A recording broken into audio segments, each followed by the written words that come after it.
So I just finished watching the movie Trap from, I hope I pronounced the name correctly, M. Night Shyamalan,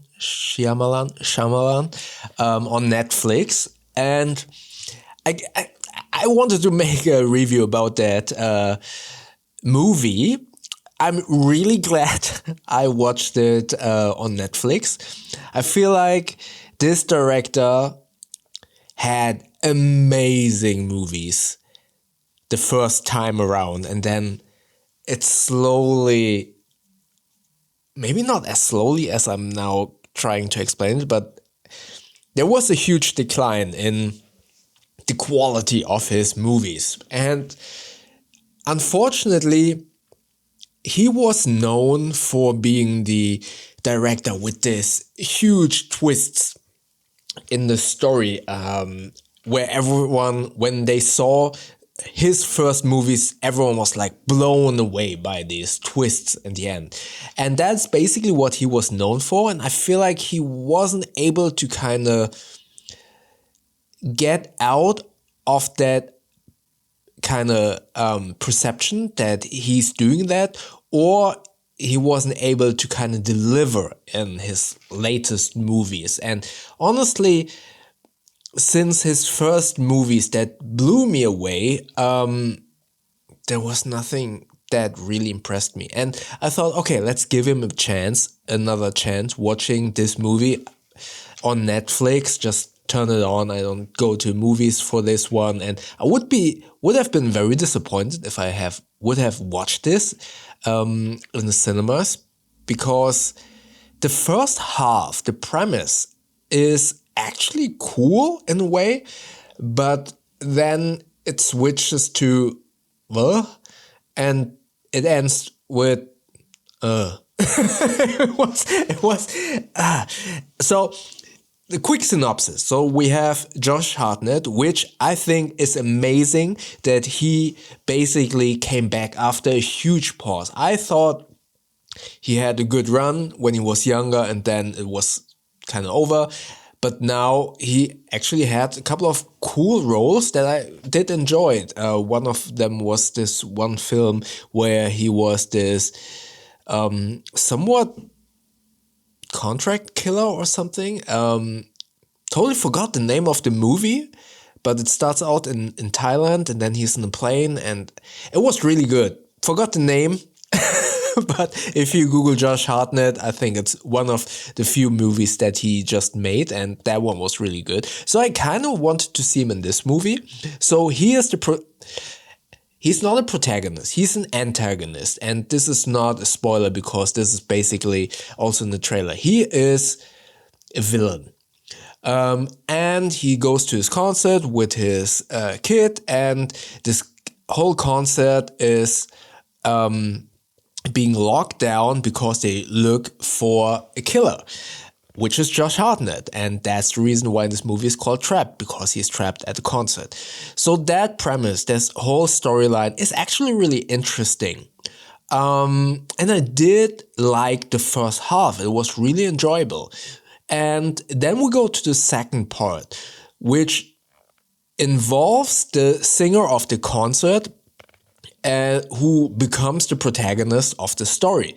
And she basically is, the counterpart in this whole story.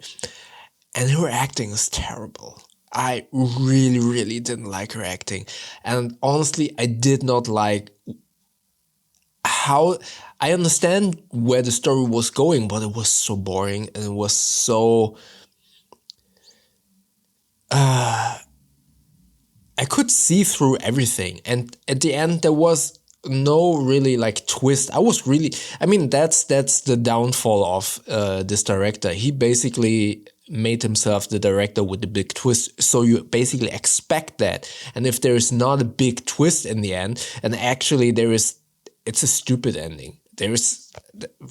I really didn't like it, the ending. Or maybe that's a little bit harsh. It wasn't great. So yeah, if if I could give this a rating, and I'm going to kind of quote Jeremy Jahns, the movie reviewer. I just watched his review because I wanted to know a couple of details. So first and foremost, the singer in this story is the daughter or the niece of the director. So some nepotism involved. And as far as I understand, she is actually a singer. So I guess this is some way to promote the singing career of his daughter or niece or whatever. And putting her in this storyline maybe promotes her music, but boy, damn, she's not a good actor. I really didn't like it. So to quote Jeremy Jahns, if I would give a recommendation, watch the movie, start watching the movie, and quit when they leave the stadium.